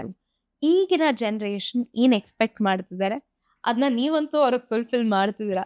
So how is this generation accepting? ಈಗ ಸ್ಪೆಷಲಿ ನೀವೇ ನೋಡ್ದಂಗೆ ಇಟ್ಸ್ ಆಲ್ ಲೈಕ್ ರೀಲ್ಸ್ ಅಂತ ಇದ್ನಾಗ್ತಿದೆ. Getting shorter. ಹೌದು, ಒಂದ್ 15 seconds ಮೇಜರ್ ಆಗಿ ಹೋಗಿದೆ ಎಲ್ಲ ಒಂದ್ ಸಾಂಗ್. 15 to 30 seconds ತುಂಬಾ ಕ್ರೂಷಿಯಲ್ ರೋಲ್ ಪ್ಲೇ ಮಾಡ್ತಿದೆ ಸಾಂಗ್ಸ್ ಅಲ್ಲಿ. ಬಟ್ ನನ್ನ ಬಿಲೀಫ್ ಏನಂದ್ರೆ, ಈಗ ಎಕ್ಸಾಂಪಲ್ ಕೊಡೋದಾದ್ರೆ, ಈಗ ಮಾಯಾವಿ ಅದರಲ್ಲಿ ಒಂದು ಡೆಡಿಕೇಟೆಡ್ ಹುಕ್ ಮಾಡಿರ್ಲಿಲ್ಲ ನಾವು. Whole song is a hook ನನ್ನ ಕೇಳಿದ್ರೆ. ಅಂಡ್ ಜನನು ಆ ಒಂದು ಇವಾಗ ನಾವ್ ಹೆಂಗೆ ಹೋಲ್ ಸಾಂಗ್ ಅಂತ ಟ್ರೀಟ್ ಮಾಡಿದ್ವು, ಅವ್ರು ಇಡೀ ಸಾಂಗ್ ಅವರು ಹಂಗೆ ಟ್ರೀಟ್ ಮಾಡಿದ್ರು ಜನ. ಸೊ ಅಲ್ಲಿ ಈಗ ಇವಾಗೆಲ್ಲ ಅನ್ಕೊಂತಾರೆ 30 seconds ಅಪ್ಪ, 30 seconds ಇಲ್ಲ ಅಂದ್ರೆ ತುಂಬಾ ಸಾಂಗ್ ಕಚ್ಕೊಳ್ಳೋದಕ್ಕೆ. ಬಟ್ ಇಟ್ ಹ್ಯಾಪನ್ ನಮಗೆ ಕಂಪ್ಲೀಟ್ 3.5 minutes ಕಚ್ಕೊಂತ. Again when you take bangle Bangari, ಆ 30 seconds ತುಂಬಾ ಕ್ರೂಷಿಯಲ್ ರೋಲ್ ಪ್ಲೇ ಮಾಡ್ತಾರೆ ನಮಗೆ. ಸೊ ಈ ತರ ನಾವು ಆ ಸಾಂಗ್ ಟು ಸಾಂಗ್ ಹೇಗೆ ರೀಚ್ ಮಾಡಬೇಕು ಅಂತ ಪ್ಲಾನ್ ಮಾಡ್ಬೇಕಾಗಿರೋದು ನಾವು. ಈಗ ಎಲ್ಲಾದ್ರಲ್ಲೂ ಆ ಹುಕ್ ನ ಇಟ್ಕೊಂಡು ನಾವು ಜನನ ಇದ್ ಮಾಡಕ್ ಆಗಲ್ಲ. ಲಿರಿಕ್ಸ್ ಫಸ್ಟ್ ಬರುತ್ತಾ, ಮೆಲೋಡಿ ಫಸ್ಟ್ ಬರುತ್ತಾ? ಮೆಲೋಡಿ ಟ್ಯೂನ್ ಪ್ರಕಾರ ಲಿರಿಕ್ಸ್. ಎಸ್. ಸೊ ನೀವು ಇವಾಗ ಮಾಯಾವಿ ಬಗ್ಗೆ ಹೇಳ್ತಿದ್ರೆ, it was a sensational hit ಅಂತಾನೆ ಹೇಳ್ಬೋದು. ಪ್ರತಿಯೊಬ್ರು ಅದನ್ನ ರಿಪೀಟ್ ಟೆಲಿಕಾಸ್ಟ್ ಅಲ್ಲಿ ನಾವೇ ಎಷ್ಟು ಸತಿ ನೋಡಿರಲ್ಲ ಇಲ್ಲಿ. ಸೊ ಆ ಒಂದು ಸಾಂಗ್ ಅಂತ ಬಂದಾಗ ವಾಟ್ ವಾಸ್ ಯುವರ್ ಎಕ್ಸ್ಪೀರಿಯನ್ಸ್? ಒಂದ್ ಕಡೆ ಸೋನು ನಿಗಮ್ ಸರ್, ಒಂದ್ ಕಡೆ ಸಂಜಿತ್ ಹೆಗ್ಡೆ, ನಿಮ್ಮ ರ್ಯಾಪೋ ಹೇಗಿತ್ತು, ಇದ್ರ ಪ್ರಾಸೆಸ್ ಹೇಗೆ? ಒಂದ್ ಫಿಲಮ್ಗೂ ಒಂದ್ ಆಲ್ಬಮ್ ಸಾಂಗಿಗೂ, ಅಥವಾ ಐ ಥಿಂಕ್ ನನಗಂತೂ Sonu Nigam sir is like one you know and great person. I think I looked up to him, ಅಥವಾ ಅವ್ರು ಹಾಡಿರೋ ಹಾಡುಗಳು. ಸೊ ಅವ್ರ ಜೊತೆ ವರ್ಕ್ ಮಾಡೋ ಎಕ್ಸ್ಪೀರಿಯನ್ಸ್ ಹೇಗಿತ್ತು? ಮೀಟ್ ಮಾಡಿಲ್ಲ ಅವ್ರನ್ನ, but I knew that actually plan ಇದ್ದಿದೆ ಹಂಗೆ. ಸೋನು ನಿಗಮ್ ಸರ್ ಅಂಡ್ ಸಂಜಿತ್ ಹೆಗ್ಡೆ ಇಬ್ರು ಹಾಡ್ತಾರೆ ಈ ಸಾಂಗ್ ಅಂತ ಫಸ್ಟೇ ಅದು ಪ್ಲಾನ್. ಆ ಸಾಂಗ್ ಶುರು ಆಗಿದ ಐಡಿಯಾಲಜಿನೇ ಹಂಗೆ. ಸೊ ಇಬ್ರು ತಲೆಯಲ್ಲಿ ಇಟ್ಕೊಂಡೇ ಕಂಪೋಸ್ ಆಗಿತ್ತು, ಇಬ್ರು ತಲೆಯಲ್ಲಿ ಇಟ್ಕೊಂಡೇ ಲಿರಿಕ್ಸ್ ಬರೆದಿದ್ದು. ಅಂಡ್ ನಾನು ಬರ್ದಿರೋಂಥ ಮೊದಲನೇ ಸಾಂಗ್ ಸೋನು ನಿಗಮ್ ಸರ್ ಹಾಡ್ತಾ ಇರೋದು ಮಾಯಾವಿ. ಅಲ್ಲಿ ತನಕ ಯಾವುದು ಹಾಡಿರ್ಲಿಲ್ಲ ಅಂಡ್ ಆಗಿರ್ಲಿಲ್ಲ ಅದು, ಮೇ ಬಿ ಬೇರೆ singers. So first song Destiny. First one but the best one ಅನ್ನೋ ತರ. ಹಂಗೆ ಆಯ್ತದು. ಅಂಡ್ ನನಗೆ ತುಂಬಾ ಇತ್ತು, ಅಂದ್ರೆ ಫಸ್ಟ್ ಹಾಡ್ತಾ ಇದಾರೆ ಅವರು, ವರ್ಕ್ ಆಗ್ಬೇಕಪ್ಪ ಇದು. ಅಂಡ್ ವರ್ಕ್ ಆಗ್ಬೇಕು, ಜೊತೆಗೆ ಒಂದು ಒಳ್ಳೆ ಸಾಂಗ್ ಅನ್ಸ್ಕೋಬೇಕು. ಇದು ಹಿಟ್ ಸಾಂಗ್ ಅದು ನಮ್ಮ ಕೈಯಲ್ಲಿ ಇರಲ್ಲ, ಅದೇ ಎನಿ ಡೇ ನಮ್ಮ ಕೈಯಲ್ಲಿ ಇರಲ್ಲ. ಬಟ್ ಒಳ್ಳೆ ಸಾಂಗ್ ಆಗ್ಬೇಕಿದು ಅನ್ನೋದಂತೂ ಫಾರ್ ಶೋರ್ ಇತ್ತು. ಆ್ಯಂಡ್ ಅಗೇನ್ ಸಂಜಿತ್ ಜೊತೆ ಇಟ್ಸ್ ಲೈಕ್ ನನಗೆ ಆಲ್ಮೋಸ್ಟ್ ಒಂದು 9 years ನಾನು ಶುರು ಅಂದರೆ 2018ಇಂದನೇ ಇಬ್ಬರು ಅಂದರೆ ನಾನು ಶುರು ಮಾಡಿದ್ದು ಫ್ರಮ್ ನಿಗೂಢ, ಕವಲುದಾರಿ. ಸೊ ಅಲ್ಲಿಂದನೇ ವಿ ಸ್ಟಾರ್ಟೆಡ್. ಅವ್ರದ್ದಾಗಿತ್ತು ಸಾಂಗ್ಸ್. ಆ್ಯಂಡ್ ಬಟ್ ವಿ ಒಟ್ಟಿಗೆ ಸ್ಟಾರ್ಟ್ ಮಾಡಿದ್ದು ಅವಾಗ. ಅಲ್ಲ, ಇಬ್ರು ಒಟ್ಟಿಗೆ ಜರ್ನಿ ಶುರು ಮಾಡಿದ್ದು, ಬಟ್ ಇಬ್ರು ಒಟ್ಟಿಗೆ ವರ್ಕ್ ಮಾಡಿದ್ದು ಕೂಡ ಅಲ್ಲಿ 2018 2018 ಅವ್ರು ಮೇ ಬಿ ಹಿ ಹ್ಯಾಡ್ ಒಂದಷ್ಟು ಸಾಂಗ್ಸ್ ಇತ್ತು ಅವರ ಒಂದು ಇನ್ವೆಂಟ್ರಿಲಿ. ಬಟ್ ನಾವಿಬ್ರು ಶುರು ಮಾಡಿದ್ದು ಅವಾಗ. ಒಟ್ಟಿಗೆ. ಅಲ್ಲಿಂದ ಆ್ಯಕ್ಚುಲಿ ಅವತ್ತಿನ ಒಂದು ಪ್ಲ್ಯಾನ್ ಆರ್ ಕನಸು, ಸಂಜಿತ್ ಅವರ ಕನಸು ಈಸ್ ನನಗೆ ಅಲ್ಲವ ಮಾಯಾವಿ ಆ್ಯಂಡ್ ಎವ್ರಿಥಿಂಗ್. ಯಾಕಂದರೆ ಆಗಲೇ ಯೂಸ್ ಟು ಟೆಲ್ ಮಿ, ನಾವು ಮುಂದೊಂದು ದಿನ ಇಂಡಿಪೆಂಡೆಂಟ್ ಸ್ಟಫ್ ಮಾಡಲೇಬೇಕು, ಇಲ್ಲಿಂದ we have to prepare for that. ಹೇಗೆ ನನಗೂ ಗೊತ್ತಿಲ್ಲ, but we have to do. ಹೋಗ್ತಾ ಹೋಗ್ತಾ ನೋಡೋಣ ಅದನ್ನು. ಸೊ ಸಾಂಗ್ ಬೈ ಸಾಂಗ್ ಅಲ್ಲಿಂದ ಇವಾಗ ನಿಗೂಢದಿಂದ ಒಂದು ಮತಲೆಗೆ ಬಂದ್ವಿ, ಒಂದು ಮತಲೆಯಿಂದ ವೆಂಟ್ ಆನ್ ಟು ಮರಳಿ ಮನಸ್ಸಾಗಿದೆ ಇಂದ ಸಲಾಗ ಇಂದ ಕೋಕ್ ಸ್ಟುಡಿಯೋಯಿಂದ ನಂಗೆ ಅಲ್ಲವ, Mayavi, and much more songs adding to ಮೊನ್ನೆ ಲ್ಯಾಂಡ್ ಲಾರ್ಡ್, ರೋಮಾಂಚಕ. ಸೊ ಅದೆಲ್ಲ ಒಂದೊಂದೇ ಎನರ್ಜಿ ಕೊಡೋಕ್ಕೆ ಶುರು ಮಾಡ್ತು ಸಾಂಗ್ಸ್ ಕೂಡ ನಮಗೆ. ಇದೆಲ್ಲ ಸೇರಿ ಮಾಯಾವಿ ತಂದು ನಿಲ್ಲಿಸ್ತು. ಸೊ ಮಾಯಾವಿ ಇಸ್ ಲೈಕ್ ಎಲ್ಲ ಅಂದರೆ ಆಲ್ಮೋಸ್ಟ್ ಟ್ಯೂನ್ ಆದ್ಮೇಲಂತೂ ಏನು ಪ್ಲ್ಯಾನ್ ಮಾಡ್ತೀನಿ ನೀವು ಮಾಡಿ ಅನ್ನೋ ಥರ ಬಿಟ್ಬಿಟ್ಟಿದ್ರು ನನಗೆ Sanjith. And we sat together. But Mayavi happened. ನನ್ನ ಕೇಳಿದ್ರೆ ನಾವು ಪ್ಲ್ಯಾನ್ ಮಾಡಿದ್ವಿ ಅನ್ನೋಕ್ಕಿಂತ ಅದಕ್ಕೆ ಏನು ಬೇಕೋ ಅದು ತಗೊಂತದ್ದು. ಅದಕ್ಕೆ ಅದ್ರ ಫ್ರೆಂಡ್ಶಿಪ್ ಬಗ್ಗೆ ಏನು ಹೇಳಕ್ ಇಷ್ಟಪಡ್ತೀರಾ? ಸಖತ್ ಅಂದರೆ ಹಿ ಲವ್ಸ್ ಹಿಸ್ ಮ್ಯೂಸಿಕ್. ಆ ಥರ ಒಂದು He loves his music, you love your writing. Yes, It's he admire ಅಂದರೆ ಇಬ್ರು ವಿ ಅಡ್ಮೈರ್ ಈಚ್ ಅದರ್. ಅಂದರೆ wherever he go he takes my work there, wherever I go I take his voice there. So ಇದೊಂಥರ ಅಂದರೆ ಏನಂತಾರೆ, it's no more like ನಾವು ಜ್ಞಾಪಕ ಮಾಡ್ಕೊಂಡು ಹೇಳಬೇಕು ಅಂತಿಲ್ಲ. ಬೈ ಡಿಫಾಲ್ಟ್ ಬಂದ್ಬಿಡುತ್ತೆ ಇಬ್ಬರಿಗೂ. ಆ್ಯಂಡ್ ಏನೇ ರೆಡಿ ಆದ್ರೂ ಓಕೆ ನಾಗಾರ್ಜುನ್ ಬರ್ದ್ಬಿಡ್ಬೇಕು ನಾಗಾರ್ಜುನ್ ಇದು, ನಾನು ಓಕೆ ಸಂಜಿತ್ ಓಕೆ, ನಮಗೆ ಅಂದರೆ ಆ ಥರ ಒಂದು ರ್ಯಾಪು ಬಂದ್ಬಿಡುತ್ತೆ, ಒಂದು ಅಂಡರ್ಸ್ಟ್ಯಾಂಡಿಂಗ್ ಇದೆ. ಆ್ಯಂಡ್ ಯಾವ ರೀತಿಯಲ್ಲಿ ಇವ್ರ ವರ್ಕ್ನ ನಾವು ಮುಂದಕ್ಕೆ ತೊಗೊಂಡೋಗ್ಬೇಕು, ಯಾವ ರೀತಿಯಲ್ಲಿ ಇವಾಗ ನಾನು ಹೇಗೆ ಹೇಳಿದ್ರೆ ಅದು ನಾಗಾರ್ಜುನ್ಗೆ ಅರ್ಥ ಆಗುತ್ತೆ, ಇಲ್ಲ ನಾನು ಹೇಗೆ ಹೇಳಿದ್ರೆ ಅದು ಸಂಜಿತ್ಗೆ ಅರ್ಥ ಆಗುತ್ತೆ ಅನ್ನೋದು ಐ ಥಿಂಕ್ ಆ ಒಂದು ಸ್ಟೇಜಲ್ಲಿ ಇದ್ದೀವಿ ಈಗ. ಒಂದು ಆಕ್ಟರ್ ಆಗಿ ಯಾರಾದ್ರೂ ಬಂದ್ಬಿಟ್ಟು who is not worked with you ಬಂದ್ಬಿಟ್ಟು ನಿಮ್ಮ ಒಂದು ಲಿರಿಕ್ಸ್ಗೆ ನಾನು ಒಂದು ಫಿಲ್ಮಲ್ಲಿ ಮಾಡಲೇಬೇಕು ಅನ್ನೋ ಥರ ಯಾವ್ದಾದ್ರು ಎಕ್ಸ್ಪೀರಿಯನ್ಸ್ ಆಗಿದೆ, ತುಂಬ ಆಗಿದೆ ಆ ಥರ. Anyone whom you admired? ಇಲ್ಲ ಅಂದರೆ ನಾವು ಆಲ್ಮೋಸ್ಟ್ ಐ ಹ್ಯಾವ್ ಅಂದರೆ ಆಲ್ಮೋಸ್ಟ್ ಎಲ್ಲರ ಜೊತೆ ಆಲ್ಮೋಸ್ಟ್ ವರ್ಕ್ Work ಮಾಡ್ಬಿಟ್ಟಿದ್ದೀರಾ ಮಾಡಿದ್ದೀನಿ. ಇವಾಗ. They all love my work. And ಅಂದರೆ ಇವಾಗ ನಾನು ಫಸ್ಟ್ ಟೈಮ್ ಸಲಾಗ ಬರೀತಾ ಇರ್ಬೇಕಾದ್ರೆ ನಾನು ವಿಜಯ್ ಸರ್ ನಾನು ಡೈರೆಕ್ಟಾಗಿ ಹೇಳಿದೆ, ಸರ್ ನಾವೆಲ್ಲ ಕರಿಯಾ ಐ ಲವ್ ಯು ದುನಿಯಾ ಎಲ್ಲ ನೋಡಿಕೊಂಡು ಎಲ್ಲೋ ಓಡಾಡ್ಕೊಂಡು ಇದ್ದಿದ್ದು ಹುಡುಗರು ನಾವು. Today I am writing for your film. ಆದರೆ ಹೇಗೆ ಇದು ಅಂದರೆ ಗೊತ್ತಾಗ್ತಿಲ್ಲ. ಆ್ಯಂಡ್ ಅಗೇನ್ ವಿಜಯ್ ಸರ್ ಇರ್ಬೋದು, ಆ್ಯಂಡ್ ಇನ್ನೊಂದಷ್ಟು ರಕ್ಷಿತ್ ಸರ್ ಇರ್ಬೋದು, ಆಲ್ಮೋಸ್ಟ್ ಎಲ್ಲ ಇರ್ಬೋದು, ದರ್ಶನ್ ಸರ್ ಇರ್ಬೋದು, ಕಾಟೇರಾಲಿ. ಸೊ ನಾವೆಲ್ಲ ಅವ್ರ ಫಿಲ್ಮ್ಸ್ ನೋಡ್ಕೊಂಡು ಶಿವಣ್ಣ ಹೌದು, films ಇರ್ಬೋದು, ನಾವು ಅವ್ರ ಫಿಲ್ಮ್ಗಳನ್ನ ನೋಡ್ಕೊಂಡು ಅಂದ್ರೆ ಅವರೇ ನಮ್ಮ ಒಂದು ಈ ಟೀನೇಜ್ನ ಸೆಟ್ ಮಾಡಿರೋದೇ ಇವರು. ಅಪ್ಪು ಸರ್ ಎಲ್ಲರೂ ಇವರೇ ಈ ಟೀನೇಜ್ನ ಸೆಟ್ ಮಾಡಿರೋದು. ಸೊ ಇವತ್ತು ಅವ್ರ ಜೊತೆ ಅವರು ನಮ್ಮ ಸಾಂಗ್ನ ಕೇಳ್ತಾ ಇದ್ದಾರೆ and they are enjoying it ಅಂದಾಗ ಅಂದ್ರೆ ಏನ್ ಹೇಳೋದು, it's A total different experience ಅಷ್ಟೇ. ಅಂದ್ರೆ ಇನ್ನೊಂದಷ್ಟು ಸಾಂಗ್ ಕೇಳ್ಬೇಕು ಅವ್ರು ನಮ್ದು. ಆ ಥರ ಏನಾರು ಮಾಡು, ಲೆಟ್ಸ್ ನಾಟ್ ಸ್ಟಾಪ್. ಏನೋ ಆಗೋಯ್ತು, ಇಟ್ಟಾಗೋಯ್ತು ಅಷ್ಟೇ ಅನ್ನೋದಿಲ್ಲ, ಇನ್ನ ಕೇಳ್ಬೇಕು ಅವರು ನಮ್ಮ ಸಾಂಗ್ಸು. ನಿಮಗೆ ಯಾವ್ದಾದ್ರು ಸಾಂಗ್ ಅನ್ಸಿದೆ ಓಕೆ ಈ ಸಾಂಗ್ಗೆ ಅದ್ರ ಎಕ್ಸ್ಪೆಕ್ಟೆಡ್ ವ್ಯಾಲ್ಯೂ ಸಿಕ್ಕಿಲ್ಲ, ಇನ್ನೊಂದು ಸ್ವಲ್ಪ ಜನಕ್ಕೆ ರೀಚ್ ಆಗ್ಬೇಕಾಗಿತ್ತು ಅನ್ನೋ ಒಂದು ಹಾಡು ಯಾವ್ದಾದ್ರು? ಪಾಪ್ಕಾರ್ನ್ ಮಂಕಿ ಟೈಗರ್, ಮಾಯೆ ಅಂತ ಒಂದು ಸಾಂಗ್ ಇದೆ. ಎಲ್ಲರೂ ಇಷ್ಟಪಟ್ಟಿದ್ದಾರೆ ಆ ಸಾಂಗು. ಬಟ್ ಆಸ್ ನಂಬರ್ಸ್ ಇನ್ನೊಂಚೂರು ಮೇಲೆ Expectation ಸ್ವಲ್ಪ ಹೋಗ್ಬೋದಿತ್ತು. ಜಾಸ್ತಿ ಇತ್ತು. ಇನ್ನೊಂಚೂರು ಮೇಲೆ ಹೋಗ್ಬೋದಿತ್ತು ಅಂದ್ರೆ ನಂಬರ್ಸ್ ವೈಸ್ ನಾನು ಹೇಳ್ತಾ ಇರೋದು. ಇವಾಗ ಆ ಮಾಯೆ ಸಾಂಗ್ಗೆ ಡೆಡಿಕೇಟೆಡ್ ಆಡಿಯನ್ಸ್ ಇದ್ದಾರೆ, ನಾ ಇಲ್ಲ ಅಂತ ಹೇಳ್ತಾ ಇಲ್ಲ. ಬಟ್ ಇವಾಗ ನಂಬರ್ ಅಂತ ನಾನು ಬರೆಯಕ್ಕೆ ಹೋದಾಗ ಇನ್ನೊಂಚೂರು ನಂಬರ್ಸ್ ಮೇಲೆ ಹೋಗಿದ್ದೀರಾ ಒಂಚೂರು ಜಾಸ್ತಿ ಖುಷಿ ಇನ್ನ ಆಗ್ತಿತ್ತು. ಖುಷಿ ಆಗ್ತಿತ್ತು ಅಂತ ನನಗೆ. ನಿಮ್ಮ ಜರ್ನಿಯಲ್ಲಿ ಈ ಒಂದು ಸಾಂಗ್ ವಾಸ್ ಟೋಟಲಿ ಅನ್ಎಕ್ಸ್ಪೆಕ್ಟೆಡ್. ನಾನು ಹಿಂಗ್ ಬರ್ದೆ ಅನ್ನೋದೇ ಗೊತ್ತಿಲ್ಲ, ಅದು ಅದ್ರ ಪಾಡಿಗೆ ಅದು ತಗೊಂಡ್ತು ಮಾಯಾವಿ ಬಿಟ್ಟು ಅನ್ನೋದಾದ್ರೆ ಯಾವ್ದಾದ್ರು ಹೇಳ್ತೀರಾ? ಐ ನೀವು ಮಾಯಾವಿನೇ ಹೇಳ್ತೀರಾ ಇವಾಗ ಅನ್ನೋದು ಯಾಕೋ ಒಂದು ಇನ್ಸ್ಟಿಂಕ್ಟ್ ಹೊಡಿತಾ ಇತ್ತು ಅದಕ್ಕೆ. ಇಲ್ಲ, ನನಗೆ ಆಲ್ಮೋಸ್ಟ್ ಈಗ ಈಗ don't worry baby Chinnamma is one of the song where I felt like that. ಯಾಕಂದರೆ ಅದರದ್ದು ಕೆಲವೊಂದು it happened on its own. ನಾನು ಇದು ಬರೀಬೇಕು ಅಂತ ನಾನು ಪ್ಲ್ಯಾನ್ ಮಾಡಿರಲಿಲ್ಲ.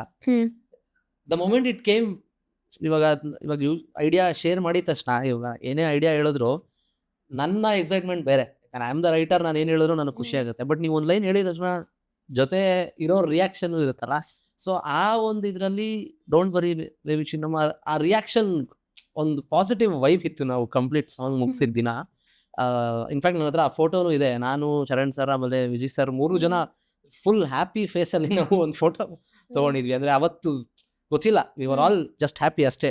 ಏನೋ ಮುಗಿಸಿದೀವಿ ನಾವು ಅನ್ನೋ ಥರ.